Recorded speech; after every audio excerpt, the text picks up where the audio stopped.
Can you hear me? There's a little bit of feedback. Nope, don't hear you. Now you're on mute.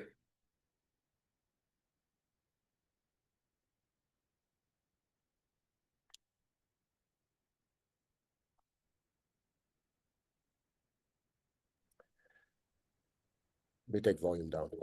I hear you. All right. This is better, I think. We have like 4 cameras going. Huh. Can hear you and can hear him. I just turned it. Oh, you mean normal? I did not think.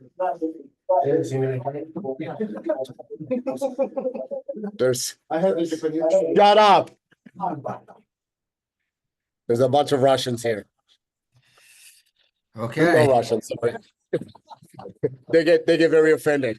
Belarusian, Ukrainian, anything but Russian. I'm a stone's throw from Brighton Beach, so I feel like I'm, close in some ways.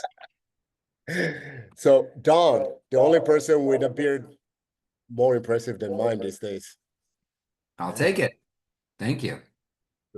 All right, I'm gonna mute myself most of it, so there's no feedback to this extent. But otherwise, how about you start by introducing yourself? Sure. Tell us a bit about who you are, where you come from. All right, that's a complicated question, but I'll start off. Hi, everyone. I'm Don Aviv. I'm the CEO of Interfor International. We are a 50-year-old intelligence and security consulting firm based here in New York, but we're global. We have around 325 investigators around the world. I'm Israeli by nationality, but raised most of my life in the United States. I've lived abroad, lived in a number of countries, but I went to high school, college, and grad school in the United States. So I'm currently sitting in New York City, and where I've spent the past 20 years or so. Well, can you tell people a little bit about what Interfor does? Sure. We're one of the oldest private intelligence companies that's still privately held in the world. What does that mean? It means a little bit of everything to everybody, but we work for some of the wealthiest individuals around the world, the family offices, but also some of the big corporations. We investigate anything from fraud to crime to anything along those lines, but we also provide intelligence services before they acquire, invest in, or conduct a joint venture with another entity or individual.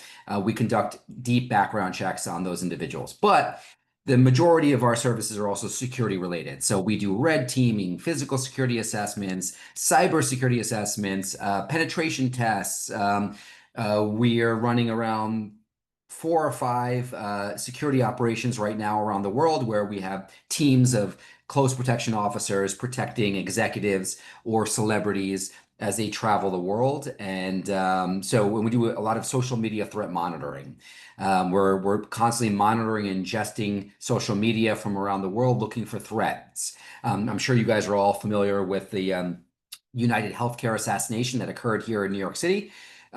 So we are constantly assessing and analyzing social media in and around the world to see if there are any threats against our principles. And so that's kind of what we do on a day-to-day basis, but every day is different. Thank you, Don. So I guess one question I have, and kind of teed off, and I told you in advance we're going to do this. Can you hear me? I'm sorry, just this feedback is retarded. I'm allowed to say that. You got to be one to say that's what. As long as you're not talking about me, that would be the problem. You're the furthest thing from me that I know. But what's in your cup, man? It doesn't look like this. No, it's not that. I wish I had. My bar is sitting here, but I wanted to be coherent for you guys. Yeah, I do have the nicest scotch and whiskey bar, I would say, in Midtown Manhattan. That's a privately held, not a bar. So anyone who wants to come visit can come see our offices and enjoy some of the most diverse whiskeys and scotches around. Field trip. So, Don, I guess to tee it off, obviously there's a lot of shit going on the last few months, from economy to international relations to diplomatic issues between different nations, the US and other. And for a bunch of us, I want to know how that does affect the general Joe Schmo on the street, right? So let's start with internal policies in a sense. And I know you and I don't always see eye to eye on politics, but that's aside, I do value your opinion. I appreciate that. So I'm technically apolitical. Most of our clients are all over the spectrum. We have clients that are on the far left, on the far right, everywhere in between. And fun fact, I am across the street from my office is Trump Tower. Literally, I can see it from my other window. And we supported Trump org for 8 to 10 years before he even thought about becoming elected and anything, so we worked very closely with his organization. So when it comes to politics, we're apolitical. I would say, and just taking a step back, we have never seen this level of political, social, and economic unrest all boiled together domestically in the United States. As far as most of us in the room, I can't see everybody, but I have been alive. Yes, there have been downturns. Yes, there have been recessions and depressions and all that. But all that mixed together, we have yet to see this level of vitriol, this level of unrest and volatility ever. So we are living in unsafe times, and I think you guys are all have just completed a training or have beat each other up. So you're kind of doing what we would advocate to do is to prepare yourself, to get ready, to get prepared, to get smart, to get skilled, and you're sitting with the best in the business with BK. But I will say. I have never seen, we're seeing volatility. We're seeing hate groups on the far right, on the far left, groups that hated each other are now loving each other, working together against another group. Levels of anti-Semitism are unrecognizable. I mean, literally, the hate crimes are going underreported in major cities, but I'll give you a little snapshot. In Brooklyn alone, and I live in Brooklyn, the anti-Semitic hate crimes are up 1,500%, and that's what's being reported. Unreported, even significantly higher than that, because much of the community just doesn't call the police when there's a problem. So this is my long-winded way of saying, these are scary times. I'm not by any stretch of the imaginations, fear monger, but I will tell you, we're seeing attacks in the street. And as BK knows, I started carrying a firearm again in the streets of New York only because of the incidences that I've seen with my own two eyes and have been in the middle of, on the subway and in the streets. That normally in New York you don't get involved and get in the middle of anything because that's the smartest thing. But just seeing in the past 2 years, 3 years, crazy in situations has led me to rethink how I protect myself and my community. And that's just New York, but this is the same in every city, in every area around the country, and in many places around the world that we have not, that have not had to deal with it before. So these are scary times. And that has nothing to do with specifically about politics. It has nothing to do about economics. It's everything together.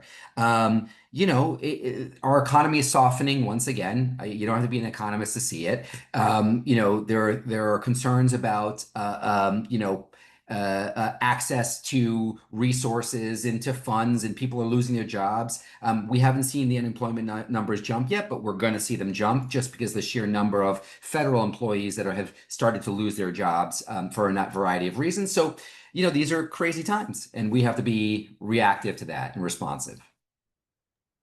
So you use the term reactive, and I always try to be proactive.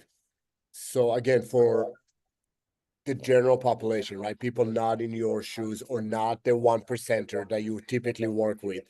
What steps can they take to start, enhancing their overall safety and security, either economically or just physical security? What can they do? So in many ways, the ship has sailed, right? So a lot of this planning to be perfect should have been done, a while ago. But let's be frank. We need to sit down with our families and our loved ones in our communities and think about how we take care of ourselves. And I hate to be the one to say in the middle of a time period of, everyone kind of going into their own little corners, but that's a reality. I mean, you guys are all training together. that's a community, and you need to look out for each other. So from step one is to start to build the emergency plans and the communication plans amongst your family and build out towards your greater community. Everyone needs to sit down and think about what are they going to do in case of emergency X, Y, and Z. I don't believe in, stockpiling and, prepping and all that stuff, but I will say having access to ready cash. TD Bank is shutting down 1,500 branches. We saw a bunch of banks fail. I'm not saying there's going to be a run on the economy, but I would say it's always beneficial in this day and age when everyone's using Apple Pay and their phones to pay for everything. I would be prepared to have some cash on hand in the safe. Access to, a lot of the people who train with firearms just, they run low on ammo. I would say stockpile as much as you can to get yourself through it. Do that work now. Get the supplies you need for your house, the medical supplies. Prepare to have copies of all your prescriptions and everything else in case you have to relocate. But this is the same advice we give to people who live in hurricane areas or who are going to be subject to having to evacuate because of flooding. So take an active, granular look at your lives and think about what you can do short term to give yourself a week worth of runway of both money, supplies, and resources. Give yourself a week. After a week, everything normalizes to a certain extent. I'm not talking about Katrina or Sandy, but those were outliers. But typically speaking, give yourself enough material, a go bag, to survive a week outside of your home, outside of your normal life.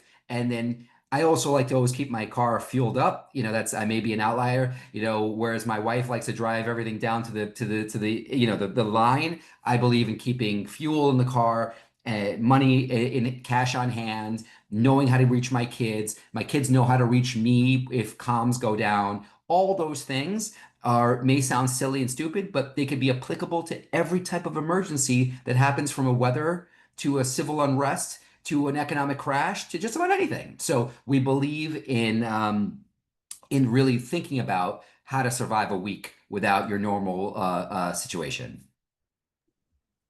Awesome. Thank you. I appreciate that. So let me ask you another question, because people typically tend to differentiate between what happens in America and what happens somewhere else in the world, not realizing that directly or indirectly, there's always a connotation.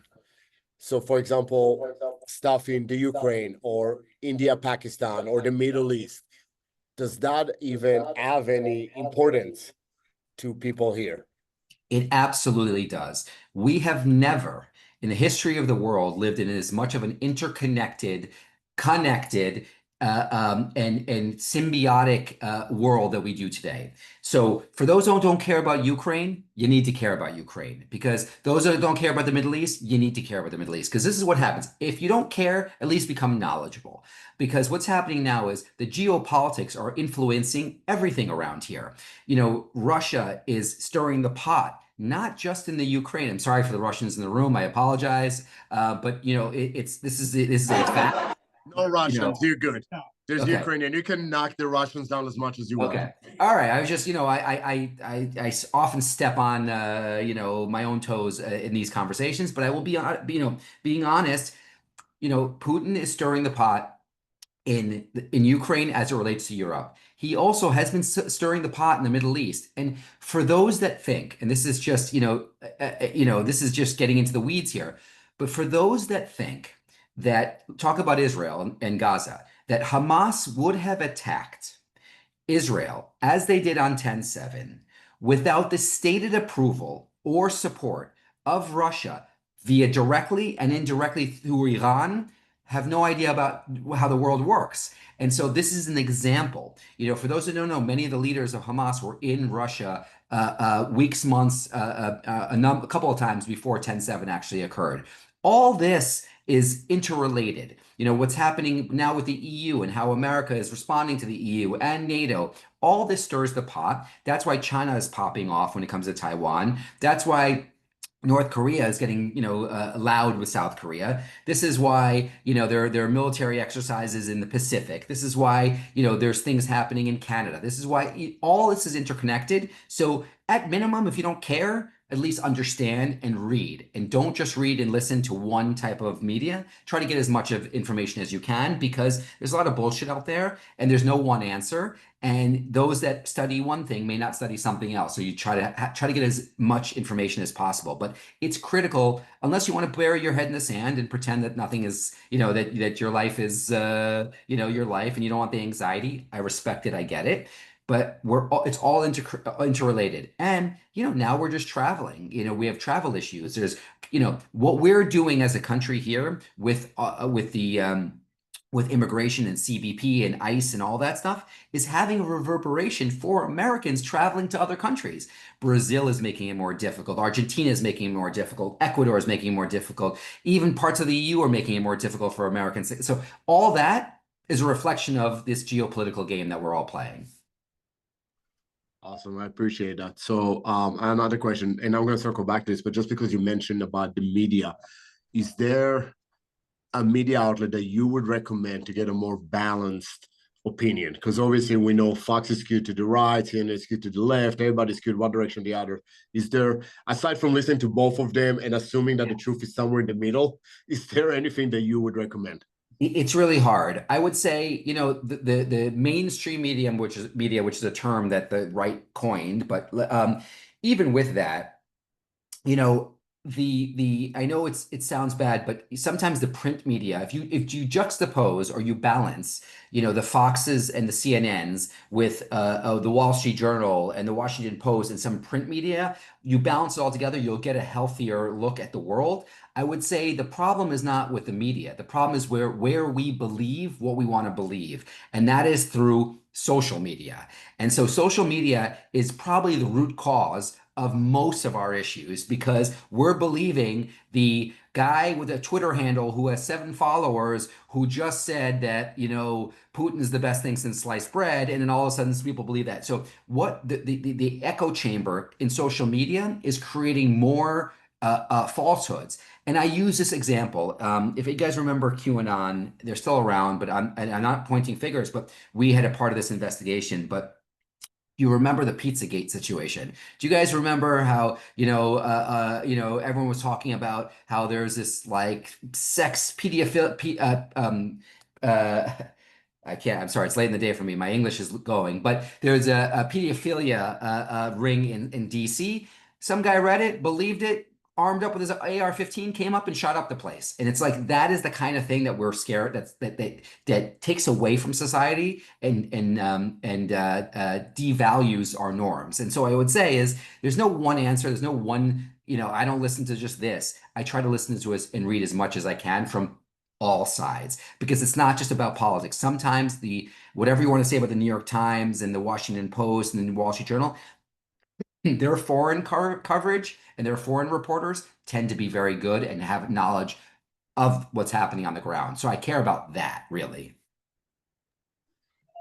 I appreciate that. And talking to you, my brain goes in a million different directions that I want to ask you. But talking about social media for a second, and I do want to circle back to current events, but talking about social media, and you and I had this discussion in the past. I mean, that can be manipulated for power as well by state leaders, right? Netanyahu, Putin, Trump. How much of that is actually believable, if any? Yeah, it's a great question. So I would say the story about social media, the ultimate book hasn't been written about it and won't for another decade, if not longer. So the reality is, whatever you want to say about politics, Putin proved, and again, I'm pointing fingers at Russia, sorry for the Russians, but I will say Putin proved that you can put a warehouse on the outskirts of St. Petersburg, fill it with, smart people who know how to manipulate social media and create handles, and push elections and push, lies around the world. He had a concerted impact on Brexit, concerted impact on elections, concerted impact on other things that happened in Europe and other initiatives. It's amazing what one man, well, it's not one man, but one man's belief was able to do to push negative sentiment and negative belief around the world. So that's just one angle. We do it ourselves accidentally, purposefully, but we also have, our own state-sponsored media entities that also do it. And so this game of social media, of who's spreading lies and beliefs, is being played by every major country around the world. And, crazily enough, it's balanced by these social media influencers who, have 8 million followers and everyone believes, but their claim to fame is that, they can eat 200 hot dogs in a minute and that's why everyone believes them and thinks they're great. So, but, and even in the combat world, in the fighting world, in the training world, I can't tell you how many influencers that are in the space that you guys are now, in right now, who people think are like, oh, this guy's the best trainer that ever lived. And, no experience, no training, no certifications, no nothing. So I'm just using that as an example. Social media is the third rail. And for those that don't know the reference, it's the electrified rail that if you step on it, you can get electrocuted for the subways.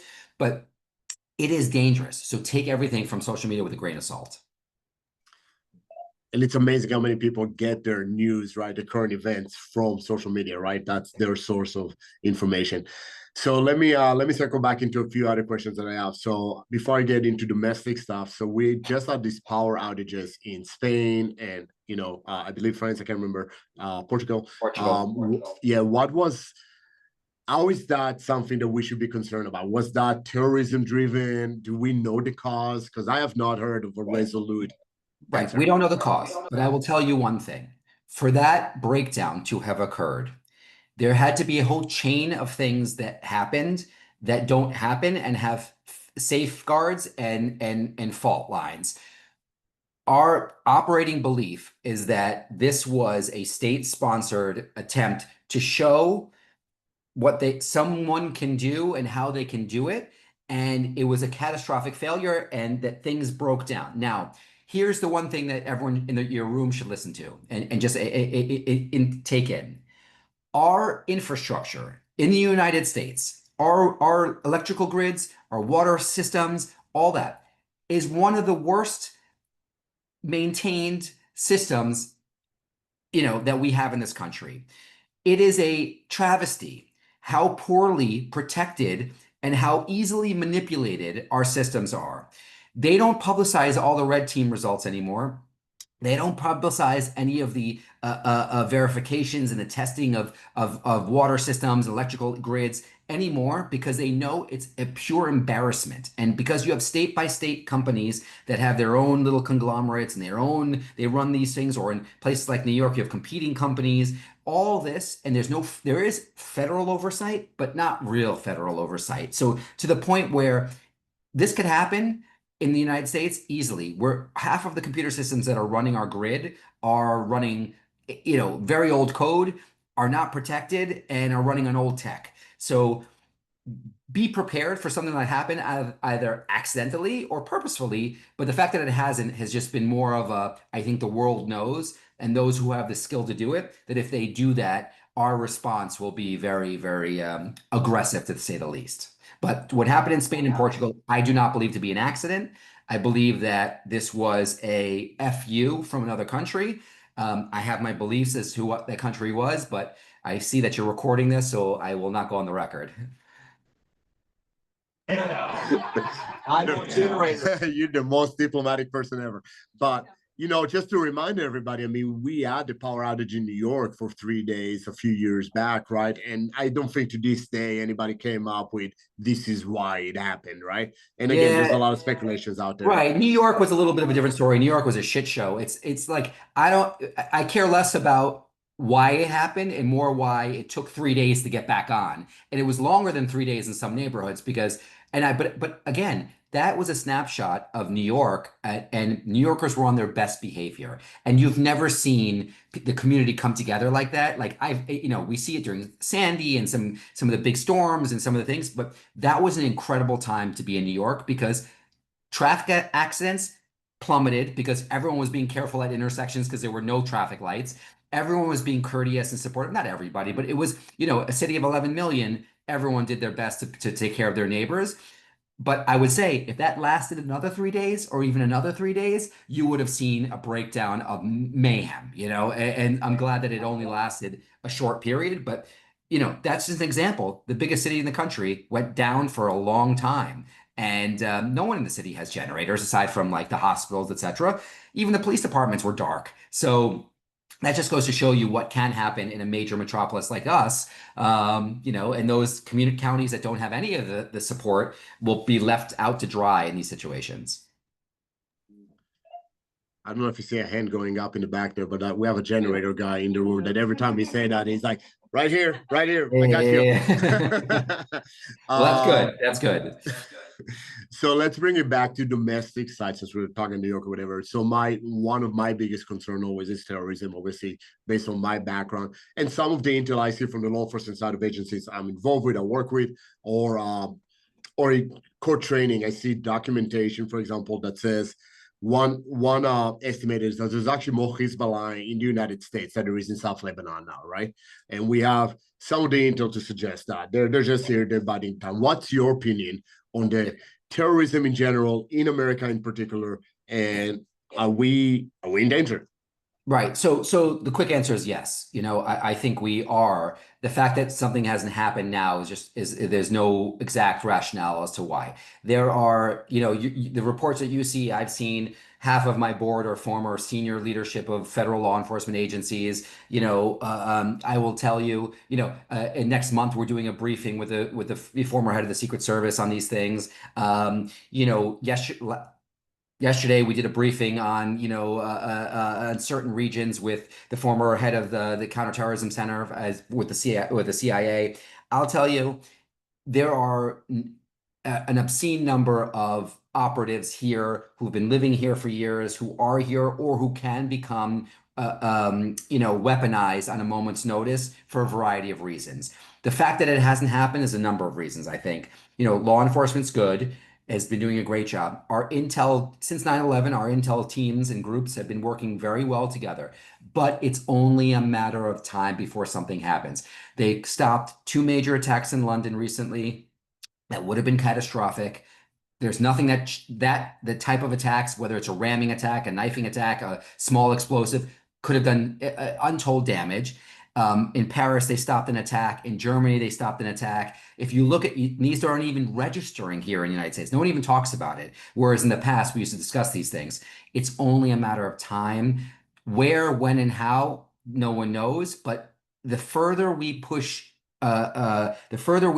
Iran into isolation, the further and the harder they start to realize when the Ayatollah realizes he's losing, his own country. That's when, and Iran sponsors much of this terrorism around the world. They're going to start pressing buttons and activating people in the United States. And it could be put the terrorism aside. I have a greater concern about, emotionally disturbed people, EDPs out there. There are people who, for whatever reason, believe X, Y, and Z, and they may weaponize themselves. What does that look like? A school shooting, a mall shooting, walking into a Walmart and doing something. That's what that's going to look like. And that there's nothing, we don't have any defenses against that because these are lone wolf, maladjusted individuals who are not connected to anything. So we can't pick up on it, right? They're not part of a group. So again, long-winded way of saying, there are threats here. There have been threats here all along. There will continue to be threats here. It's a matter of not if, but when and how quickly we can respond to an attack. So that's that added thing is that a lot of Americans are actually, I think we're more complacent now since we were just after 9/11. But let's just say, I think a lot more of the country's aware of these things and should be more observant of their surroundings. If they are or aren't, that's hard to tell, but they should be. Policing in the South and now owning a property in the South, I always say that if I want to do catastrophic damage, go to one of those Friday night football games on a high school down South. And that's one way of shutting down the country. Because if you can do it at a small town, the psychological impact would be incredible, not just the obviously physical loss of lives and so forth.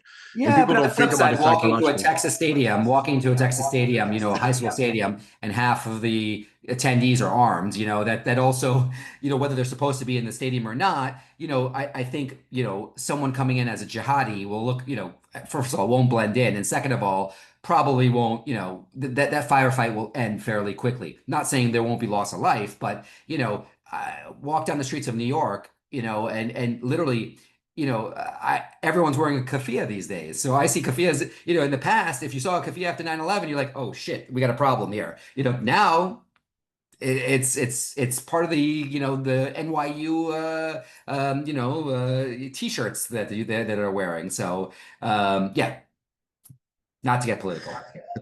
I went to the grocery store today. It's the first time I saw a lady in a full hijab behind the counter. And I'm like, I don't know. I still have issues with that. But that's a whole different story. So let me ask you this. I have two more questions, and then I actually want you to talk a little bit about, some of your personal experiences. But just two more questions that are more general. One of them has to do with AI. So AI is a big concern for everybody, right? It can be very positive, can also have very negative ramifications depending on how it's used by who and so forth. So what's the security spin on it from an interface standpoint? You guys use technology a lot, and I'm sure you have AI tools that you use as well. So what's your spin on it? Is it something we should fear as a general population? It's something we should embrace, or to what extent? Okay, so this is a great question. I would say, first of all, first and foremost, AI has tremendous potential to be a game changer and a force changer in many aspects of our lives. It has tremendous potential. It's not there yet. It's not even close to being there yet. It's going to take years to get AI to a point where it's going to be truly beneficial and effective for society in a number of ways. Now, having said that, the biggest threat of AI today is if you're a high school teacher and you're assigning homework to, reports to your students. AI is great for cheating. It's a wonderful tool for cheating on your work assignments and developing information, but it should not be trusted for the material that it's providing, just, as an FYI. We use tons of AI tools, but what do we use it for? We use it for not making decisions for us, not telling us what to do, but to streamline and to synthesize significant amounts of information. So what do I mean by that? If we have to look at 3,000 suspects, hypothetically, that have potential, who could potentially be involved in the fraud that we're researching, we can feed all their biographical details and some of the information into our machines, and it will simplify and streamline our list from 3,000 to maybe 300. That's what that tool is great for. So we shouldn't fear it.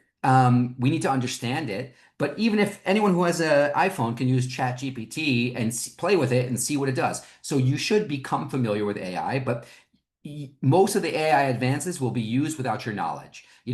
Hospital systems will be using it for billing to help improve billing and to help streamline certain things or look for, errant things and fraud.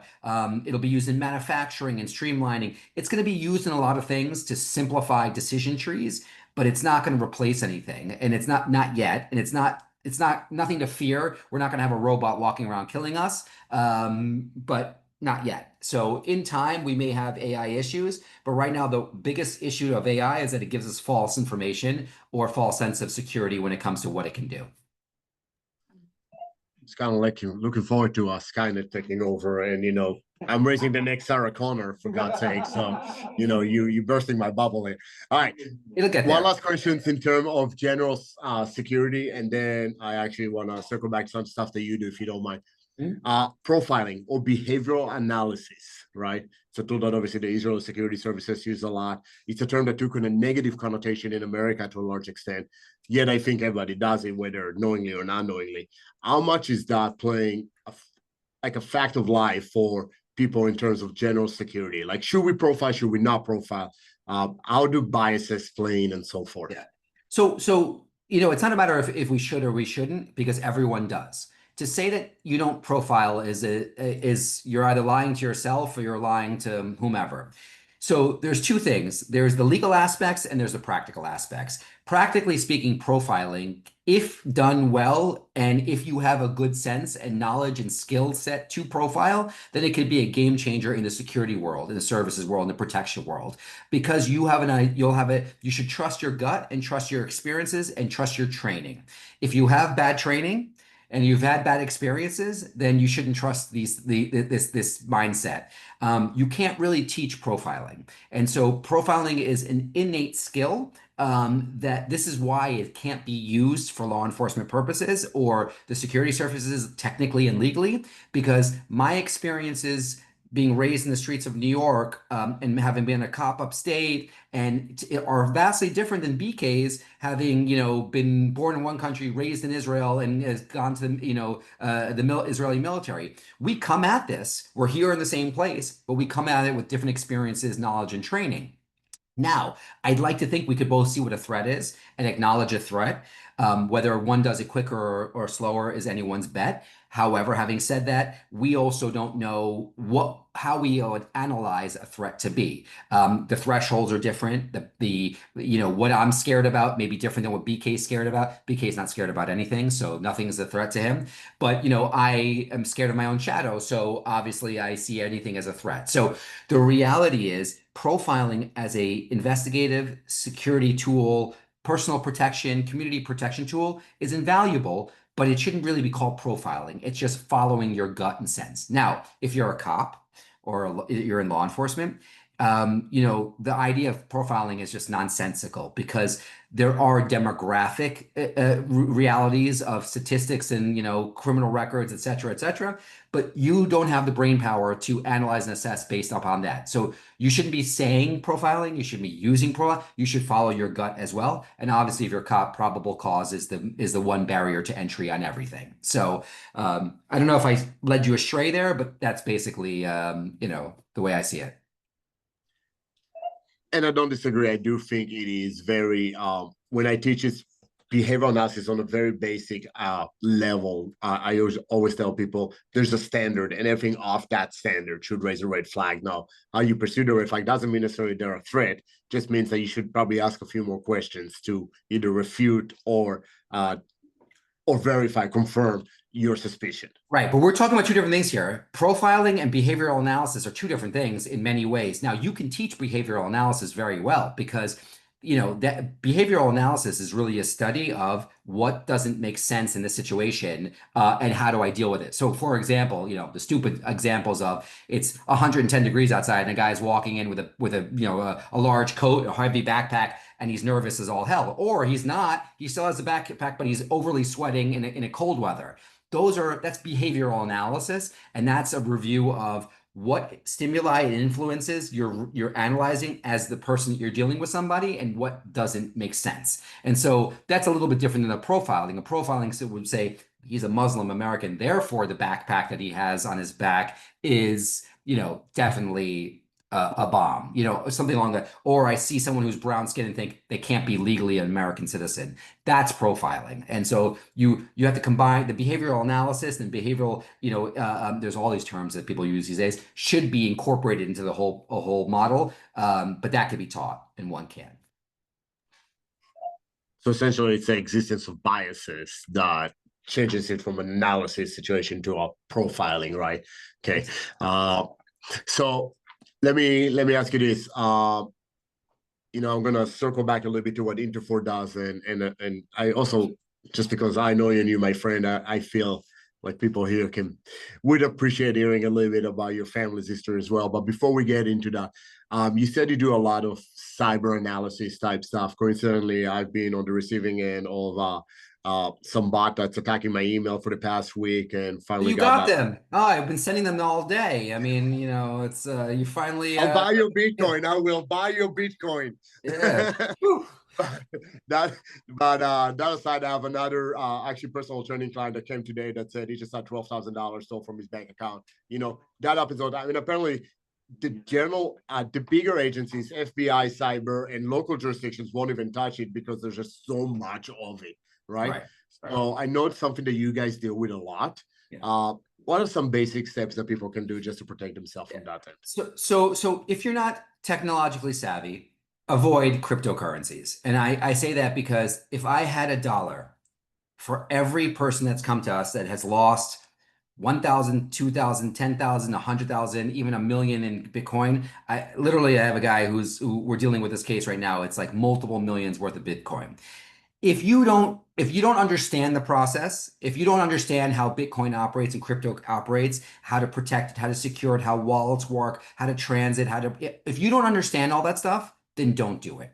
And I'm not being glib. I'm just saying that you need to be able to really understand and see where the pitfalls are. And if you don't understand it, it's like every one of you understands how you can go to an ATM, put in your card, put in a code, and take out cash. I'm sure everyone has done that. Well, maybe the younger people don't know how to do that anymore and they just use their phones. But if you don't, just stick to the banking and that you know. Now, if you want to play with crypto, if you want to get involved in all that stuff, there are organized bank quasi-regulated organizations that they're investment groups. So there are investments in crypto that your investment advisors can make for you on your behalf. It's less fun because you're not doing it, but at least it's backed and protected by those that can. So my point being is, when it comes to banking security, I feel the elderly are getting suckered into this all the time. My mother-in-law just got scammed out of something. Like, don't answer the phones. Your banks aren't calling you. Don't give away any information to anyone that calls you. If you think, and because I can call every single person in the room right now, I can reach out to every single one of you and make my number look like it's coming from your bank. Whether it's, whomever your bank is, I can make my number look like that. And I can talk to you like an operator from the bank. So, and these are happening from call centers in India and Romania and all these places that have perfected these scams. So what I'm saying to you is, if you ever get a call from a bank and it's a little off kilter, say, hey, let me call you back, or let me call my bank and get back to you. If anyone gives you a tough time, then they're scammers, because anyone who's calling you from a bank or from T-Mobile or from Comcast or whomever calls you understands that this is a threat, and they've been trained to say, here, you can call me back, or go online and click on this, whatever it may be. So just use your gut and don't give away any information online. No one ever needs your social security number. No one ever needs your date of birth. No one ever needs any of that stuff over the phone or over email, unless it's something that that you've initiated from your end. Awesome. Thank you, Don. All right. So I'm going to give you a break a little bit from talking about security, which I know is your passion. I always value your opinion. I learn so much from you every time, but I know a little bit about your family's history. Do you want to share with the group a little bit about going a little bit further back of where you come from? Oh, I thought you were literally where you come from. I thought he wanted me to talk about my interpretive dance and my gymnastics expertise. That's next call. That's next call. Oh, so you don't want to hear about that? I'm trying to be. You guys know. Hold on, Don. I gotta say this, because when I told Don about this thing as uncle, he said, "Do I have to be dressed?" I'm like, just from shirt out. So I don't know what's going on below their camera right now. You don't want to know. The only problem is I'm in my office in Midtown Manhattan and still have employees walking around. So if they come in here, it's going to be a little bit of a. What I assume BK is talking about is family heritage and history. So I come from a very unique family in many ways. Maybe not unique. Everyone's families are unique to a certain extent. But I think as far as I think BK is talking about my Israeli heritage and the foundation of the state of Israel. My family goes back into first of all, we trace our family back into what people call Palestine, hundreds of years into Jerusalem. I can trail part of my family back into times when the numbers were a lot smaller. We've had an ongoing presence in Jerusalem and Yerushalayim for hundreds and hundreds of years. So that's one part of my family. The other part of my family were Holocaust survivors that fled Nazi Germany and survived. Not everybody, but I think fast forward to a certain point, I think what BK is referring to is my father was a second generation spy, I guess is the best way to put it. He was recruited by the Israeli security services and intelligence services at a young age. He spoke multiple languages. He could pass as a German or anything else in Europe. and he was recruited by by the Mossad at the time. And if you guys remember your history, the Israeli athletes, many Israeli athletes were murdered, were kidnapped and murdered during the 1972 Munich Olympics. And so after that horrific terrorist attack, and there was a period of terrorism in Israel at the time, school buses blown up, shooting attacks, many attacks actually, and hijackings around the world. Golda Meir, the prime minister at the time, I have a picture right here on my wall. She decided that, Israel's a tiny country, but has to punch above its weight and has to prove a point around the world because people were beginning to think of it as weak and vulnerable. So she sent teams around the world. They were called Kidon units, and they were basically groups of men and women whose job it were to find terrorists that have taken part of terrorist acts on Israeli soil or anywhere else and had killed Israelis, and then to not bring them to justice in the sense of bringing them to courts, but to killing them wherever they were found. So my father led one of these teams, and they chased down 11 terrorists around the world. And it took a long time, and a number of them didn't survive. In fact, only a handful of them survived at the end of this mission. But for years, my father hunted down terrorists that were, convicted by world courts or not, and brought Israeli justice to them. Whether it's the streets of London, streets of Paris, streets of Venice, or anywhere in the world, in the United States. And subsequently after that, a book was written about it called Vengeance, which was a book by the name of by a journalist by the name of George Jonas, and it was a great book.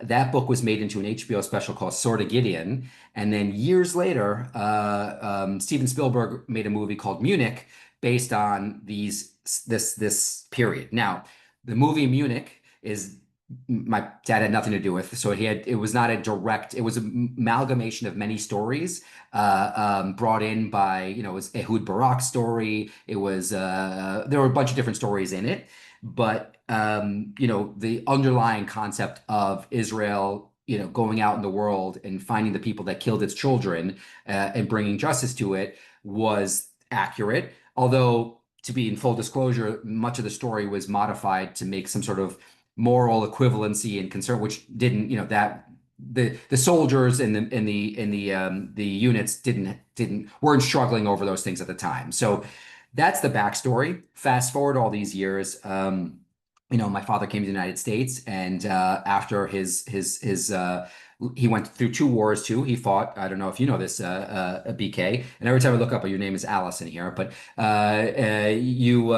he fought in two wars. And he was he was originally a tanker, which I don't know if you know BK, but then was a Sayeret Matkal. Well, it wasn't 100% Sayeret Matkal. It was an amalgamation unit at the time, and that's how he went through two wars. And then he came back from, he was in the United States during the Second War, and much like yourself, and then his unit was called up, but at that time he was older, but still said, "Hey, just like BK has done, guys." He said, they all bum rushed an El Al flight, which was waiting on the tarmac at JFK for them, and it was a different era, and it wasn't as complicated as it is now, and they just waited until everyone filled up with 3 times the number of people that were allowed on an airplane at the time. And the pilot's like, "We're doing it," and he gunned it and then went straight into combat. So on both those wars, well, one, he was in Israel at the time. He was actually serving at the time. So that's the family story, but there's many other branches of it. My great aunt was a leader of the Palmach. For those that know their Israeli history, was a kids unit, that kids soldiers that were instrumental in fighting at the time. And she was 16 years old and could shoot with a Sten gun. And BK can explain to everyone what a Sten gun is at some point. And she was a dead shot with a Sten gun. And and she had one of the best, most accurate grenade throws in her unit. And at 16 years old, blonde hair, blue eyes, walking around in the mountain in the hills with shorts. And her best friend at the time was a guy by the name of Rabin, and the two of them were help find the road to Yerushalayim to liberate Jerusalem during the War for Independence, and and she was there at camping with Rabin in the mountains, and they singing songs and campfires, and there was a group of kids, literally kids, who took on whole mechanized units and repelled them and won, and so that's just a little bit of the family history, and I think.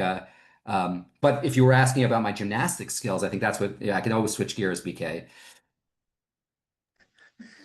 I will say one day I'm going to take you on it and I want to see your gymnastic skills. By the way, I have no gymnastics. I was joking about that, guys. I break my elbow trying to do a cartwheel. Cartwheel down the hallway. Cartwheel. All right, so this is what I want to do now, Don. If that's okay with you, usually we allow our guests to ask any questions that they may have, anything that Don mentioned or anything that he did not mention. Anybody has any questions for Don? Yeah, all right. Sadiq, Dennis, go ahead, Dennis. I don't know if here you may have to come to Allison's computer to talk. Allison's controlling the audio. So his name is Dennis, but you can call him Allison. That's fine. Hey, Allison. So I have a question. So how do you differentiate between the credible and non-credible threat? Because if you look at the profile of the guy that shot the United Healthcare guy specifically, and I guess he's from Baltimore, so I guess we can take some pride or shame in this, whatever you. But generally speaking, he's probably from a wealthy family. They own golf courses. They're probably least people that would come up on any type of profile. How to differentiate? And you go and analyze a lot of threats. Everyone's saying I will kill you. That on social media, it's extremely easy to do.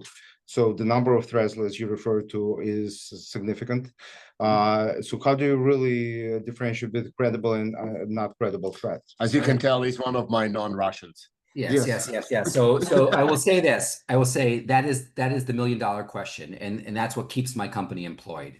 There is a combination of analysis that you do through systems and looking for red flags and indicators of violence at this, and I can go into that. There's a whole talk I give about that, but there's also the gut feeling. So specifically about the United Healthcare, if they looked at Mangione, if you studied Mangione, if you looked at his writings, if you looked at his social media, if you looked at his history, you looked at him, you would say, this is a troubled boy.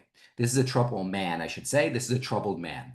And then you look at, what his fixations are. He was fixated on healthcare. He was fixated on this type of genre. Then you think, how does he is wealthy. He comes from a wealthy family. He had access. He took classes and courses in shooting and all that stuff. He had access to firearms, and he could acquire any firearm he wanted. And in fact, if anyone has saw the shooting, I don't know if any of you guys have redone it.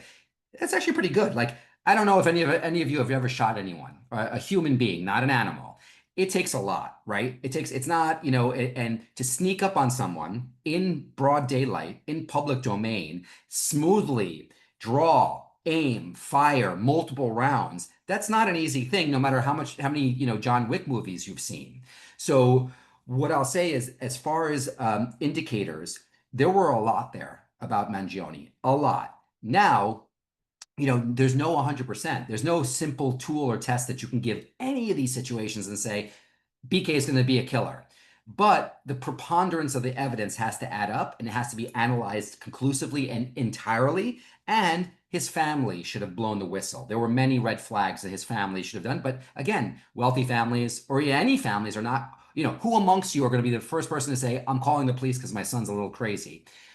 So as far as non-credible threats, you got to hunt down all the non-credible threats, because you can't differentiate until you just focus on credible threats. So to answer your question, there were red flags with Mangione. There were significant red flags, but they weren't heated. Like most of the school shootings that have occurred in recent history, if you read their kids' diaries or manifestos, you would have seen that, there were enough red flags to warrant at least a red flags law. I know your guys are in Maryland, so I don't want to step on anyone's toes, but like there should be an easier mechanism for these types of things. in a country like ours. And listen, I'm just happy that Mangione didn't pull out an AR and start shooting up the street. Like he could have gone into the lobby of the hotel and lit up the whole hotel, but he was fixated on one person. So an unnatural fixation, a history of mental instability, focus on or iteration of extremism, and access to weaponry and training, all that put together, that's a credible threat. You're on mute, guys. I can't. So was he fixated on United Healthcare CEO specifically, or was that So generally healthcare and system is broken and we need to fix it with someone? yeah, the system is broken and he needs to fix it. There was some belief that Mangione had to fix it. United Healthcare was like, the biggest, but I think a lot of it was he researched where the biggest names would be at a public event. And that was all accessible. It was all that he didn't, but for the record, to our knowledge today, he did not know specifically that one guy. He wasn't targeting that one guy from soup to nuts. It was just more of an unnatural fixation of healthcare insurance and the healthcare industrial complex, and he was the best target that he could find. And so brings me to another comment. PII, all your PII, you guys should take an active, which is the your personal information. You guys should all, and I say this, I don't have a horse in the race, but I would sign up for a Delete Me or like the lowest plan of a Delete Me or any of those plans, because I can find out just about anything I want about any of you guys through open sources and data brokers and all that stuff. Make it harder, not for the attackers, but for the fraudsters. And to BK's point about earlier about financial fraud, a lot of this stuff, gets social engineered and manipulated by information that these bad guys find online about you and your kids. Now, like we have many protectees, and the CEO, no one, his online persona is entirely clear. Yet his wife is posting pictures of their plane and the license plate of their car and where their kids go to high school and all that stuff. So if I wanted to attack the CEO, I wouldn't look at the CEO. I'd look at the wife and say, oh, she's telling me where everyone's going to be. So maybe the flying does not help. Yeah. So I love one of my favorite drills we do the shut up. Sorry, but like I gotta realize it's like little puppies. But when I teach the internet protection, right, my favorite drill is where I give them a name and I'm like, okay, find anything you can, just an open source. And it's amazing how much information you get. And people or think social spend media $6 on a data broker and you can get the guy's social security number, his address, his phone number. Yeah. It's not just open source. I don't care so much about OSINT. I care more about the data brokers because it's a legal thing in the United States. It's not like other countries. Awesome. I have Tariq here. Tariq, what question do you have? Don, hey, Tariq Womack, pleasure to meet you. Couple quick questions for you. So during your talk, you were saying in terms of us being in more danger. Yeah, that's weird. You're saying we're in more danger now, and in terms of it, I guess just the environment, the culmination of the financial, the political, geopolitical situations. Are we exponentially in more danger than we have been before? So I'm just curious in how you measure that. Is it different than before, or is it just something that's the case now? It's different than before, but I wouldn't say we're more in danger now. I say we are in danger. And so to be clear, before when we were, in the 9/11 era, and so some of you guys were probably not alive, and some of you guys were alive.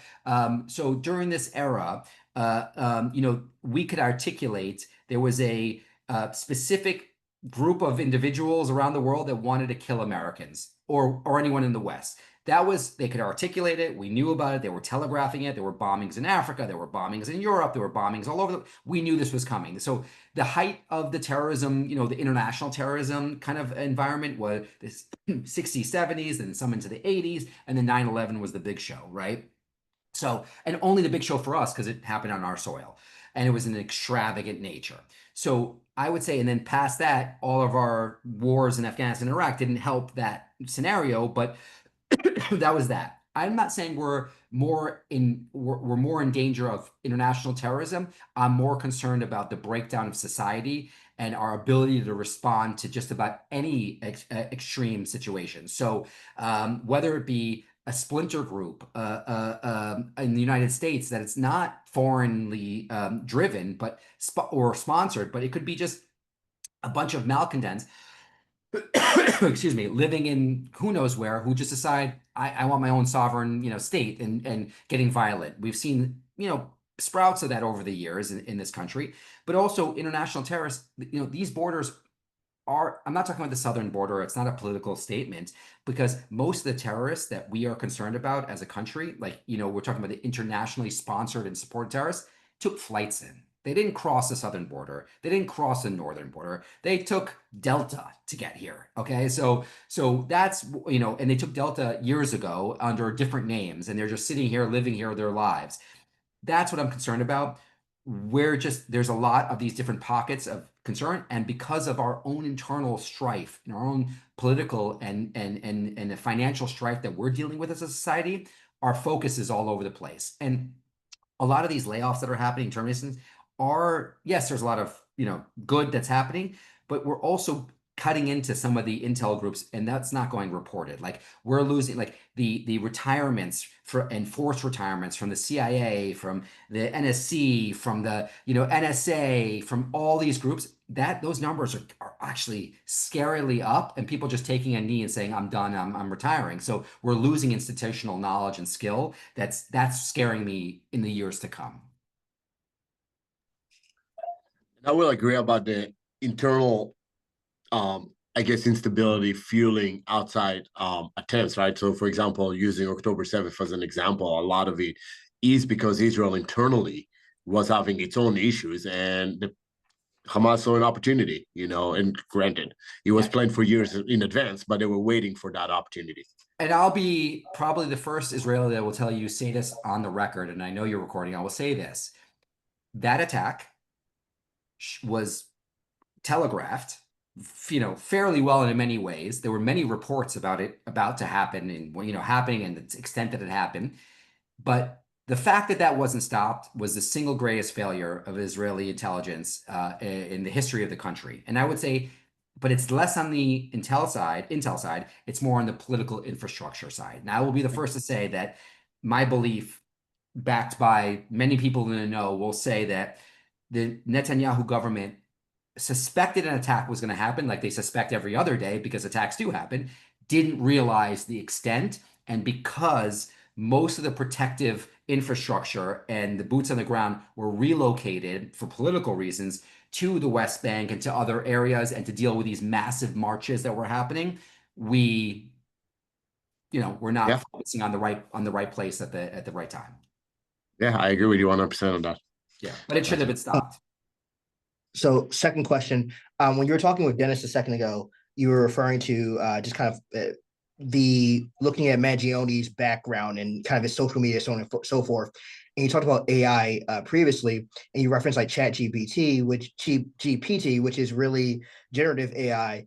Are you concerned more so with the shift to agentive or aggative AI, which is a little bit different because it removes humans from the model, and essentially you're looking at the AI making the decision-making process at that point? Right. So the underlying algorithms in science is all predicated on the same basis. It's ingesting historical and other stimuli and analyzing it in different ways, and then spitting out commands, if you will. And so we're not at a place in society where the differentiations between all that are going to impact us in any way, which way.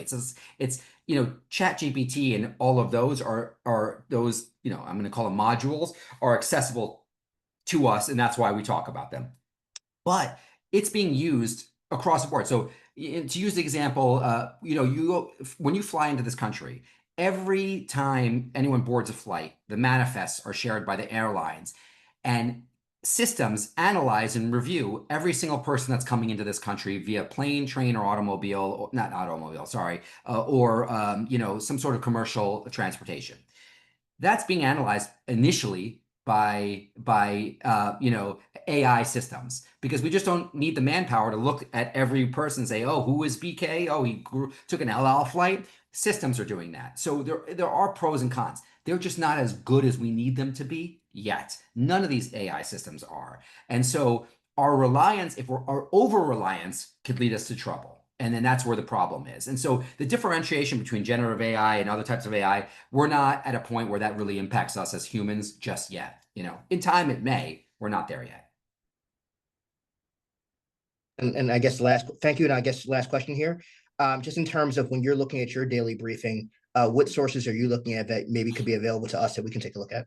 Yeah, so the first thing I do is, you know, we digest the internet and we digest media for our clients and we provide analysis to our clients.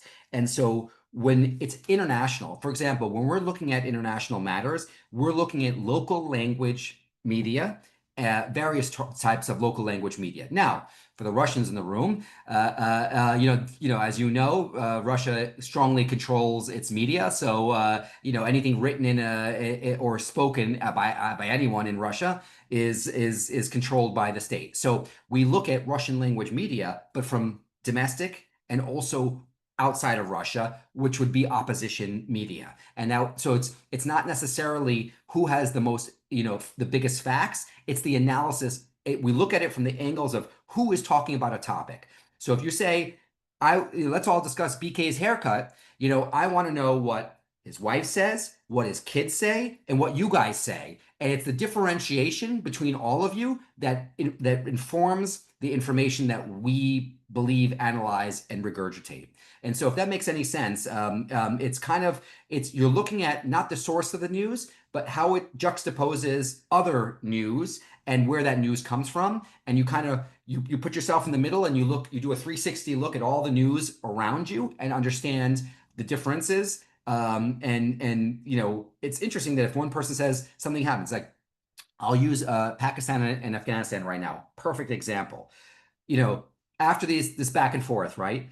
Let's be blunt. India cleaned Pakistan's clock. They did bombing and strafing runs. They blew up airfields. They took the offensive, and they didn't even fly their toughest planes and weaponry.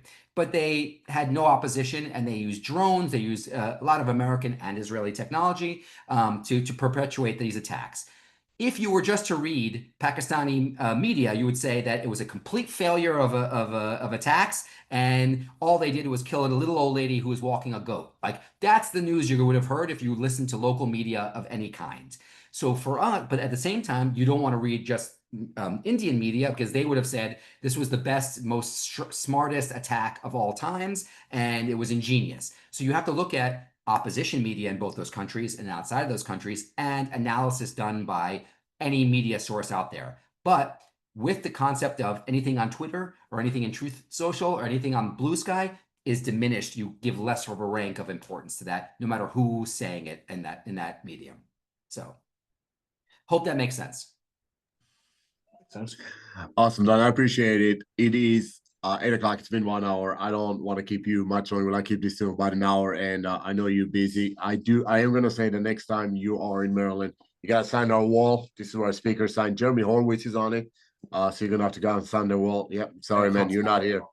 Yeah. And we'll have to have a drink. But I would love to.